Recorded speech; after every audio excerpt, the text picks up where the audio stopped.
Upat na ang kompirmadong kaso sa pertussis sa dakbayan sa Lapu-Lapu. Hinoon Tulo kanila nanga-ayo na, samtang ang usa anapas tambalanan. Tulo sa mga kompirmadong kaso mga masuso pa, samtang ang usa 8 anyos nga batang lalaki. Mato ni Dr. Agnes Cecil Realiza, ang City Health Officer sa Lapu-Lapu City, nga mahinungdanon nga makumpleto gyud ang bakuna sa mga bata ilabi na. Kaya dunay mga vaccine preventable diseases sama sa pertussis.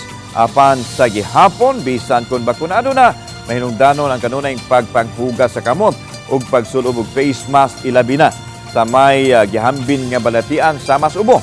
Subay nini, mihimo na og bakuna, rekurida ang Lapu-Lapu City Health Office kagapong adlaw sa Ulango Island ug niadtong Abril 15 sa mainland Lapu-Lapu.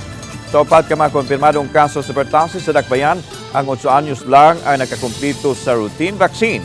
Ang usa ka buwan og 22 ka adlaw nga masuso dili pa eligible nga mabakunahan. Samtang gisusi pa karon kung nabakunahan na ba ang labing uwahing kompirmadong kaso sa pertussis nga 11 months old baby girl.